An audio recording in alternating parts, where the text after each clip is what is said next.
Jordi bangkit dengan langkah sempoyongan. Lintang yang sempat tertidur langsung bangun saat merasakan ada gerakan. "Kamu mau kemana?" tanya Lintang. "Mau ke toilet," jawab Jordi memaksakan diri. Dia hampir terjatuh karena kepalanya terasa begitu berat, karena mabuk juga karena kepalanya yang terbentur. Beruntung masih bisa berpegangan pada nakas di sampingnya. Namun, di langkah berikutnya Jordi tak lagi bisa menopang tubuhnya. Tubuh jangkung itu akhirnya oleng dan hampir ambruk ke lantai. Lintang yang sedari tadi memperhatikan gegas bangkit dan berusaha menahannya. Namun, karena badan Jordi yang tinggi besar membuat Lintang kesusahan dan justru membuatnya oleng dan terjatuh.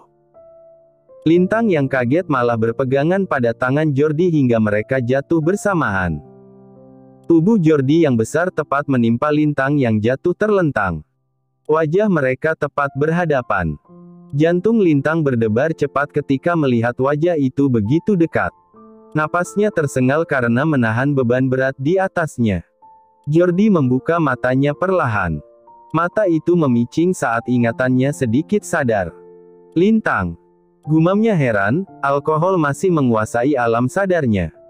"Kamu beneran ada di sini?" Dia tersenyum semringah. "Kamu berat," sahut Lintang mendorong pelan tubuh di atasnya. Jordi tampaknya masih kebingungan. Namun, dia berusaha bangkit, tapi tak mampu. Dia malah oleng dan terguling ke samping. Tangannya refleks menarik lengan Lintang hingga kini posisi mereka jadi kebalik. Lintang yang berada di atas dan Jordi di bawah. Antara sadar dan tidak, tangan Jordi melingkari tubuh Lintang dengan erat. Tatapannya sendu seakan ingin menangis. "Kamu jangan pergi," ucapnya kacau. Lintang ingin membalas, tetapi rasanya percuma jika menjawab orang yang sedang mabuk. Tangan Jordi kini beralih ke tengkuk Lintang. Dia menarik leher jenjang itu agar tak ada lagi jarak. Hampir saja bibir mereka bersentuhan, namun Lintang menarik wajahnya. "Bukannya kamu ingin ke toilet?" tanya Lintang. Wajah Jordi tampak bengong seperti masih mengolah kata-kata yang diucapkan lawan bicara. "Ah, iya, aku sampai lupa," jawabnya kemudian berusaha bangkit dengan kesusahan. Tangannya berpegangan pada kaki kursi. Namun, tentu saja bukan Jordi yang bisa bangun, tapi malah kursinya yang jatuh menimpa. Lintang mendengkus. Dia lalu berjongkok untuk membantu Jordi. Pelan-pelan, pinta Lintang dan berusaha menguatkan tubuhnya agar tak ikut oleng. Entah kemana perginya rasa sakit juga benci. Rasa cinta dan sayangnya jauh lebih meraja. "Terima kasih," racau Jordi yang berhasil bangkit lalu dipapah menuju kamarnya. Kamar yang hanya sekali pernah dilihatnya dulu. Kenangan manis itu kembali lagi diingatan. Jordi menutupi mata Lintang saat memasuki apartemen ini. Lalu, perlahan ikatan kain penutup mata itu diurai. Mata Lintang melebar dengan binar indah. Dia menoleh pada Jordi yang tersenyum semringah. "Kamu suka?" tanyanya. Lintang mengangguk. Dia menatap sekeliling dengan takjub. Interiornya sangat dia suka. Ada minibar. "Kamu masih suka minum-minum, ya?" tanya Lintang dengan wajah memberengut. Jordi tersenyum seraya menggeleng. "Aku bahkan sudah lupa rasanya mabuk. Sekarang aku memilih mabuk cinta sama kamu," kekehnya. Lintang mendelik manja. "Kita lihat kamar kita nanti," Jordi mengulurkan tangannya. Lintang menyambutnya segera. Mereka melangkah beriringan menuju ruangan di samping kanan. Mata Lintang kembali melebar saat melihat isinya. Dia terpana dengan barang-barang yang dipilih Jordi begitu sesuai seleranya. "Aku suka," pekik Lintang dengan sunggingan senyum. Jordi mendekat dan memeluknya dari belakang. "Aku lebih suka jika ada kamu di sini," bisiknya tepat di telinga hingga membuat Lintang merinding.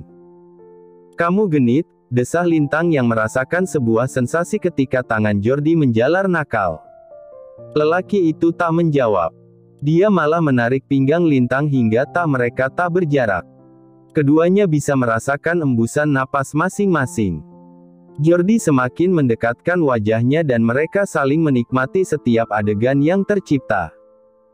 Lintang menarik tubuh Jangkung itu hingga mereka terjatuh ke atas kasur dengan wangi aromaterapi yang menguar kuat.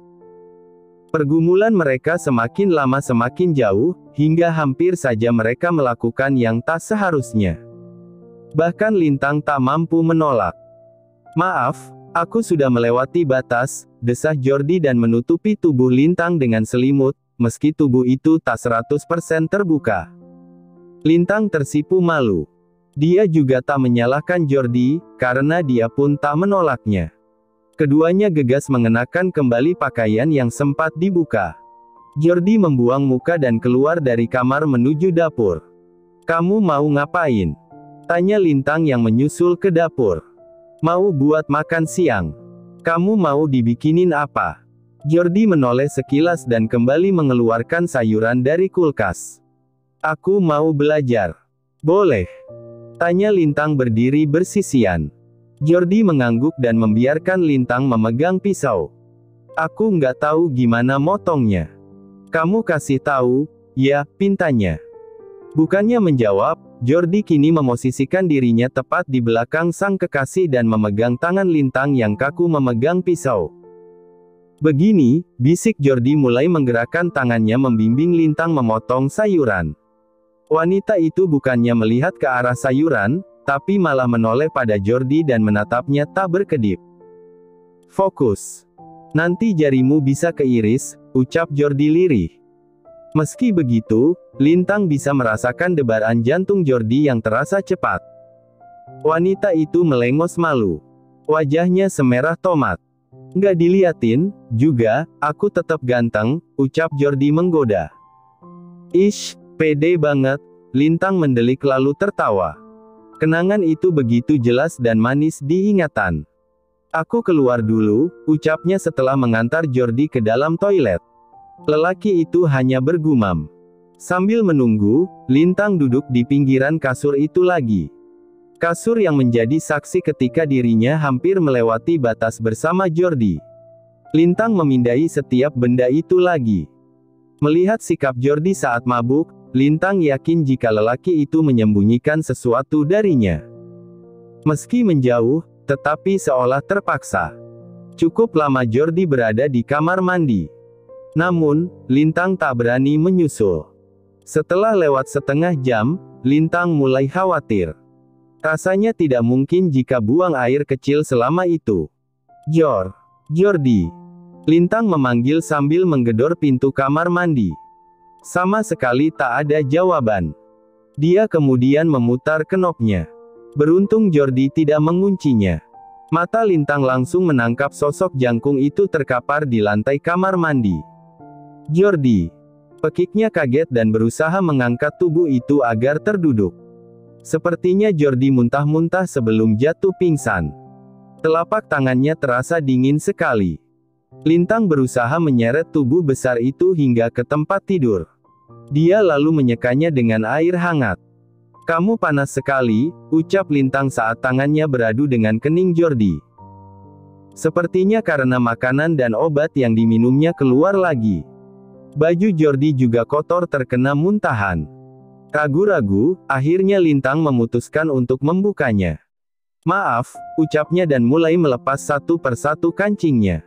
Otot-ototnya langsung terlihat jelas, membuat Lintang menelan salivanya. "Duh, otak, kamu kok malah ngeres?" Gumam Lintang yang kemudian memicingkan matanya agar tidak terlalu terlihat pemandangan menggoda di depannya. Setelah selesai melepaskan kemeja, dia juga melepaskan celana panjang yang juga basah. "Badan kamu besar sekali," ucap Lintang kala melepaskan celana kain itu. Lalu, saat dia mendongak, tampak sesuatu yang menyembul dari balik boxer yang dipakai Jordi. Matanya melotot sesaat, sebelum akhirnya dia sadar dan menoyor jidatnya sendiri. "Duh, otakku benar-benar ngeres." Lintang buru-buru menutupi tubuh Jordi dengan selimut. Jika tidak, otaknya akan semakin berkelana. "Lintang!" Jordi kembali meracau dalam tidurnya. Wanita itu buru-buru mendekat. "Jordi, kamu panas sekali." Minum dulu ya. Tawar Lintang dan mengambil segelas air dari meja di samping tempat tidur. Lelaki itu sedikit membuka matanya lalu menggeleng. Pusing, jawabnya lemah. Minum saja sedikit ya. Lintang sedikit memaksa dan mendekatkan gelas itu ke bibir Jordi. Namun, lelaki itu tak menjawab. Malam itu Lintang tak tidur karena mengompres Jordi yang semakin panas. Dia jatuh tertidur saat menjelang subuh dan Jordi sudah mulai turun panasnya. Jordi tersadar. Dia mengerjap. Kepalanya masih terasa berat. Dia menyentuh pelipisnya yang ternyata dibalut kain kasa. Dia mengingat-ingat lagi kejadian semalam, tetapi kepalanya malah semakin pusing. Jordi menyadari sesuatu. Ada seseorang yang tidur di sampingnya. Dia menoleh. Ternyata ada Lintang yang tidur dengan kaki menjuntai ke bawah. Dia lupa-lupa ingat dengan yang terjadi semalam. Saat mengingatnya, kepalanya berdenyut nyeri. Jordi menatapnya lekat. Matanya berkaca-kaca. Tangannya terulur mengelus rambut yang terurai. Kenapa harus kamu yang jadi adikku? Gumam hati Jordi. Aku sayang kamu, tapi bukan sebagai kakak pada adiknya. Aku ingin memiliki kamu seutuhnya. Dia menyentuh hidung mungil itu, pipi yang bersemu merah itu dan bibir yang sudah beberapa kali dia nikmati. Jordi menatap nanar. Dia tidak ikhlas jika lelaki lain yang nanti akan menikmatinya. Sisi iblisnya berkata jika lebih baik Lintang mati dan tidak ada yang akan memilikinya. Namun, sisi malaikatnya berkata tidak. Dia ingin melindungi Lintang dan melihatnya bahagia meski dengan orang lain. Lintang menggeliat dan menguap. Dia terbangun karena merasakan usapan di kepalanya. Usapan lembut dan berulang. Jordi, kamu sudah bangun? Tanya Lintang mengerjapkan matanya. Jordi hanya menyungging senyum dan mengangguk tanpa menghentikan usapannya di kepala Lintang. Terima kasih sudah menemaniku, ucapnya pelan. Lintang mengangguk. Kamu lapar? Tawar Lintang seolah lupa dengan sakit hatinya. Dia hanya merasa jika Jordi telah kembali ke semula. Lapar sekali, jawabnya manja. Hati Lintang berbunga, lelakinya sudah kembali. Aku buatkan roti. Apa telur dadar? Lintang tampak semangat menawarkan. Apa saja, jawabnya lemah seraya mengelus lembut jemari wanitanya. Oke. Lintang menjentikan jarinya lalu berjingkat ke dapur. Jordi hanya menatapnya dengan hati penuh haru. Lintang membuka wadah beras dan menuangnya ke wadah. Dengan tangan kaku dia mulai mencucinya, lalu memasukkan ke magikom. Dia hanya mengira-ngira takaran airnya. Setelah menekan tombol cook, dia lanjut mengambil beberapa butir telur dan daun bawang juga tomat. Walaupun tidak pernah membuat, tapi Lintang bisa mengira-ngira saat memakannya ada bahan apa saja di sana. Sedikit mengingat bagaimana Jordi mengiris tipis daun bawang juga tomat. Selesai mengiris, Lintang masukkan ke dalam mangkuk yang berisi kocokan telur. Garamnya segimana ya, ini? Gumamnya menakar-nakar garam dengan sendok kecil. Selesai mencampur telur dengan bahan yang lain, Lintang mulai menaruh fripan di atas kompor. Hanya dengan mencoba-coba, akhirnya bisa nyala juga. Lintang bersorak seolah baru memenangkan lotre. Asap membumbung karena apinya terlalu besar. Lintang buru-buru memasukkan kocokan telur ke dalamnya hingga terdengar bunyi keributan saat telur beradu dengan minyak. Minyaknya bahkan menyiprat kemana-mana hingga tersambar api. Lintang menjerit kuat saat melihat api dan asap yang membumbung tinggi. Dia ingin mematikan kompor tapi nyalinya ciut karena api semakin membesar. Akhirnya dia membawa segayung air dan hendak mengguyurnya. Namun, sebuah tangan dengan sigap mematikan kompor hingga api pun padam. Lintang berdiri ketakutan dengan segayung air di tangan, menatap pada Jordi dengan degup jantung yang masih berdebar cepat. Lelaki itu menahan senyum. Antara lucu juga kasihan pada Lintang yang sudah berusaha keras. Sini, biar sama aku saja, ucap Jordi mengambil gayung dari tangan Lintang. Dia juga menyuruh agar Lintang duduk saja di kursi minibar yang menjadi sekat antara dapur dan ruang yang lain. Jordi kembali menahan tawa saat melihat telur dadar hasil buatan wanita terkasihnya. Dia menggeleng pelan. Tengahnya masih agak mentah tapi pinggirannya menghitam karena gosong. Jordi lalu menyalakan lagi kompor itu dengan api kecil. Dia kemudian membalik telurnya dan memasaknya sebentar. "Ayo, kita coba masakan kamu," ucap Jordi membawa telur setengah gosong ke hadapan Lintang. Wanita itu tersipu malu. Sebagai seorang wanita dia benar-benar malu karena tidak bisa masak sama sekali. "Sebentar aku lihat nasinya," sahut Lintang dan turun dari kursi berkaki jenjang itu. Jordi mengangguk. Dia pun kembali ke dapur dan mengambil piring untuk diisi nasi. "Ya, kok begini?" ujar Lintang menatap sedih pada nasi yang ternyata terlalu lembek. "Bukan hanya terlalu lembek, ini hampir bisa disebut bubur." "Mana, coba aku lihat," sahut Jordi dan menghampiri Lintang. Kembali dia menahan tawa. "Nasinya juga gagal," ucap Lintang dengan wajah kecewa. Jordi menggeleng. "Nggak apa-apa. Sarapan bagusnya pakai bubur," balas Jordi berusaha menghibur. Dia lalu mengambil bubur itu ke piring dan memberikan satu porsi pada Lintang. "Makanlah," ujar Jordi. Lalu dia duduk di sebelahnya. Sesuap nasi masuk ke mulut Lintang dengan dahi mengernyit. Dia merasa jika makanannya terasa sangat buruk. Namun, saat menoleh ke samping, dia melihat jika Jordi memakannya dengan lahap. "Rasanya aneh," ucap Lintang menaruh lagi sendoknya ke atas piring. Apalagi saat dia mencoba telur dadar buatannya. Rasanya sangat asin dan ada pahit-pahitnya karena gosong. Dia langsung memuntahkannya. "Kenapa?" tanya Jordi dengan senyum yang dikulum. "Ini rasanya parah sekali," Lintang gegas minum air putih. "Masa sih? Ini enak, kok," sahut Jordi meneruskan menyuap bubur tawarnya. Dia memang sudah terbiasa makan makanan tawar karena menurutnya jauh lebih sehat. "Kamu, kok, bisa makan nasi encer kayak gini?" "Aku enek banget," ujar Lintang manyun. "Ini enak, sayang. Coba." Jordi menyodorkan sesendok bubur miliknya pada Lintang. Namun, wanita itu malah melongo. Dia terpana saat mendengar Jordi kembali memanggilnya dengan sebutan sayang. "Ayo, cobain," lagi-lagi Jordi menawarkan. Lintang merasa penasaran karena melihat Jordi yang begitu lahap. Dia berpikir, masa ia punya Jordi rasanya beda dengan bubur miliknya. Dia kemudian melahap bubur dari sendok Jordi. Lintang terbatuk karena rasanya sama saja tidak enak.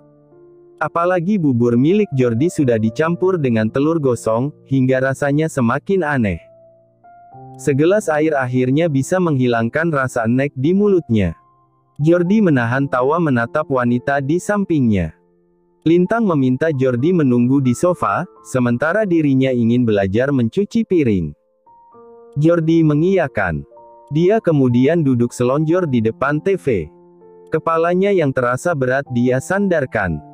Badannya terasa lengket, dia kemudian memutuskan untuk mandi. Guyuran air meninggalkan rasa perih di pelipisnya yang terluka. Namun, tak dipedulikannya. Hatinya terasa jauh lebih sakit jika mengingat harus melepaskan Lintang sebagai kekasihnya.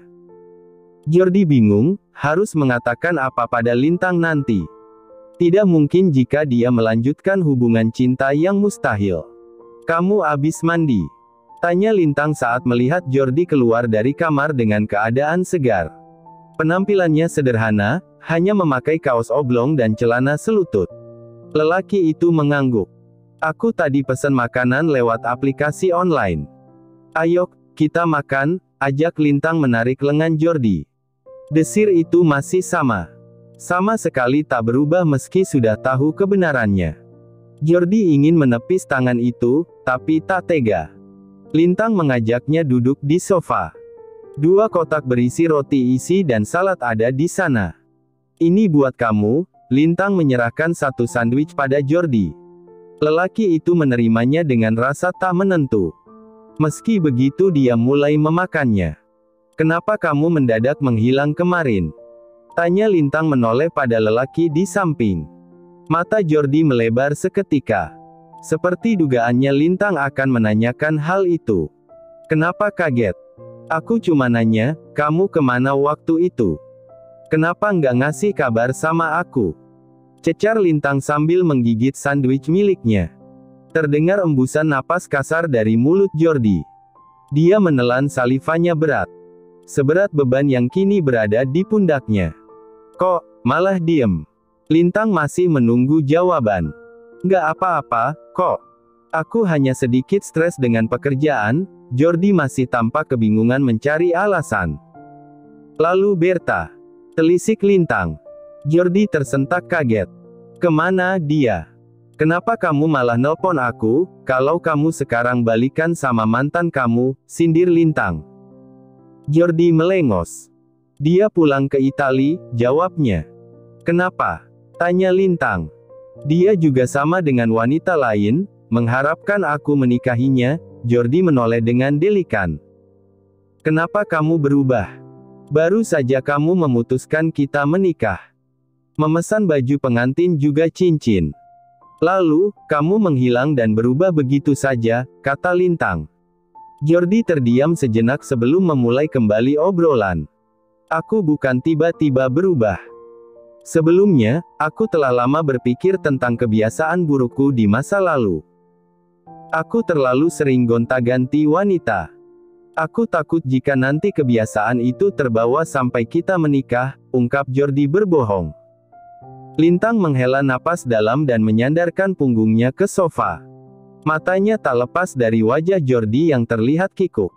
Kamu tahu, aku bahkan yakin jika kamu tidak pernah mencintai wanita lain seperti kamu mencintaiku. Semua sikap baik kamu, usaha kamu untuk mendapatkan kepercayaan aku lagi, semua terasa begitu nyata. Melambungkanku ke atas awan, lalu tiba-tiba mengempaskanku ke dasar jurang, kata Lintang. Aku minta maaf, ucap Jordi. Aku benar-benar merasa menjadi bajingan. Lelaki itu menunduk penuh sesal. Kamu tahu, saat aku memutuskan untuk nerima kamu, aku sebenarnya banyak mencari tahu soal kamu dari teman-teman. Mereka bilang kamu tidak pernah menjalin hubungan dengan perempuan. Kamu masih terus memikirkan aku, sama seperti yang pernah kamu katakan padaku, kata Lintang. Glek. Jordi menelan salivanya. Dia tak menyangka jika Lintang akan mencari tahu tentang dirinya. Semalam kamu mabuk. Aku bahkan mendengarmu memohon padaku agar jangan pergi. Aku tidak mengerti, apa sebenarnya yang terjadi, kata Lintang. Jordi semakin kehabisan kata untuk membuat alasan. Sepertinya cara seperti ini tidak tepat untuk melepaskan Lintang. Terlebih waktunya terlalu tergesa-gesa. Apa kamu masih mau nerima jika aku ternyata? Jordi bahkan tak sempat menyelesaikan ucapannya. Bibirnya terkatup dengan ciuman yang tiba-tiba Lintang daratkan. Wanita itu seperti kehilangan akal sehatnya. Jordi mematung sesaat, sebelum menyadari semuanya.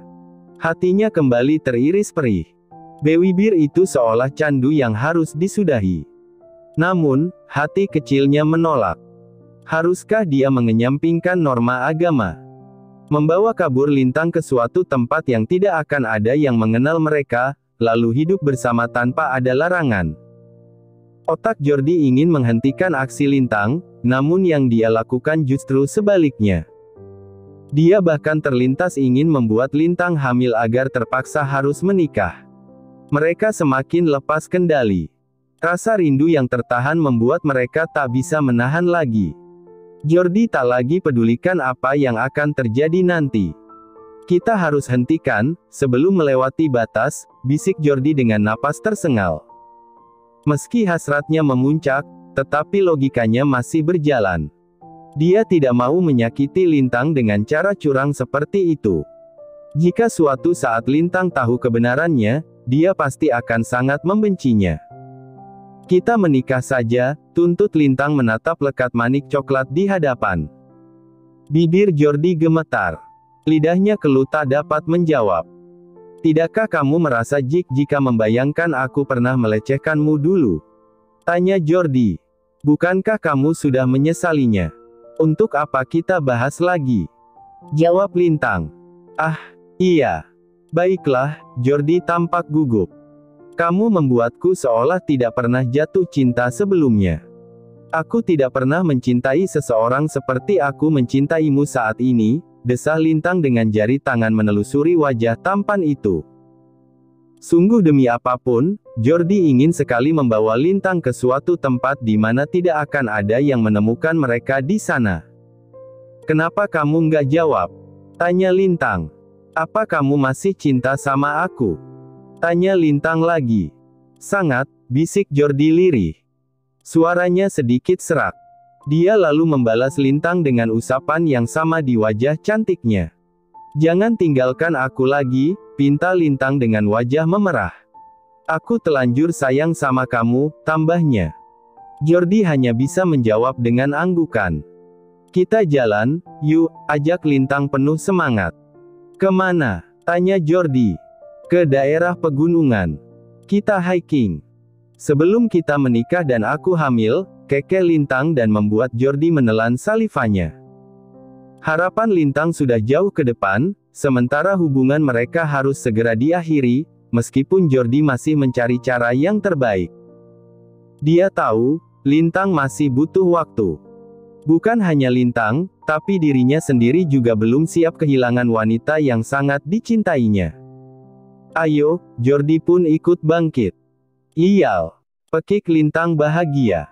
Lintang, aku tunggu di sini saja, ucap Jordi saat mereka tiba di depan rumah Lintang. Wanita itu mengerutkan keningnya heran. Turun dulu. Masuk dulu, ajak Lintang yang hendak memarkir mobilnya. Mereka memakai mobil yang berbeda, karena semalam Lintang memakai mobil sang mama. Nggak usah. Aku tunggu di sini saja biar cepat, jawab Jordi yang enggan bertemu dengan Hana. Dia tidak mau sampai berdebat dengan wanita itu. Ya sudah. Tunggu sebentar, ya, Lintang kemudian memasukkan mobilnya ke garasi. Hei, nak Jordi. Kok, nunggu di sini? Ayo masuk dulu, terdengar suara Wahyu yang baru pulang jogging. Om. Selamat pagi, Om. Nggak apa-apa, saya nunggu Lintang di sini aja, jawab Jordi. Halah, ayolah, masuk dulu. Minum dulu, ajak Wahyu setengah memaksa. Walaupun enggan, namun Jordi tak kuasa menolak. Akhirnya dia menuruti permintaan Wahyu. Sepasang mata mendelik tajam saat Jordi masuk dan duduk di sofa ruang tamu. Jordi hanya menganggukkan kepalanya penuh hormat. Bagaimanapun dia tahu jika wanita yang bersikap sinis itu adalah ibu dari Lintang. Tunggu, ya. Papa mau mandi dulu. Gerah, nih, ujar Wahyu yang masih menyebut dirinya papa pada Jordi. Iya, Om. Pa, Jordi tampak kikuk. Hana, tolong suruh Yuyun buatkan minuman buat Jordi, pinta Wahyu sebelum berlalu ke kamarnya. Wanita itu hanya mengangguk pelan. Namun, tak dia lakukan. Dia justru melangkah menuju ruang tamu. Kamu masih berhubungan dengan Lintang? Tanyanya berbisik, tapi tegas. Tampak amarah dari kedua matanya yang menatap Nyalang. Aku minta maaf, Kak. Aku butuh waktu untuk melepaskan Lintang, jawab Jordi. Waktu? Bukankah kalian kemarin-kemarin sudah berpisah? Kenapa kamu malah mendekati Lintang lagi? Tanya Hana. Jordi terdiam. Akan jauh lebih baik kamu tinggalkan Lintang segera. Kalau tidak, akan aku bongkar kelakuanmu di masa lalu pada ayahku. Lintang bahkan tidak memberi waktu pada Jordi untuk bicara. Aku tidak takut. Katakan saja. Aku tidak akan menutupi kebobrokanku pada siapapun, Jordi menantang. Hana tersentak. Kalau kamu memang mencintai Lintang, seharusnya kamu memikirkan ini masak-masak. Kalian tidak bisa bersama. Kalau kamu terus memberi harapan, itu hanya akan membuat Lintang terluka, cecar Hana. Jordi mengangguk. Aku mengerti, Kak. Tapi, tolong. Beri aku waktu. Aku akan meninggalkan Lintang secara perlahan, ucapnya memelas. Sampai kapan? Sampai Lintang semakin sulit lepas dari kamu? Atau, sampai kamu bisa memperkosanya lagi? Tanya Hana. Kak. Pekik Jordi memotong ucapan Hana yang terdengar menyakitkan. Aku akui masa laluku bobrok. Aku bajingan. Tapi aku tidak akan melakukan itu pada adikku sendiri, Jordi berucap lirih. Adik? Adik siapa? Sebuah suara membuyarkan keduanya. Jordi bahkan tampak begitu kaget dan salah tingkah. Kalian lagi ngomongin apa, sih? Adik siapa? Kamu punya adik, Jor? Kok, aku nggak tahu, tanya Lintang yang sudah selesai berganti pakaian. Terima kasih sudah menonton, guys. Jangan lupa klik like jika kalian menikmati cerita ini, subscribe untuk update konten seru lainnya, dan tinggalkan komentar di bawah tentang apa yang kalian pikirkan atau cerita apa yang ingin kalian dengar selanjutnya. Dukungan kalian sangat berarti. Sampai jumpa di video berikutnya.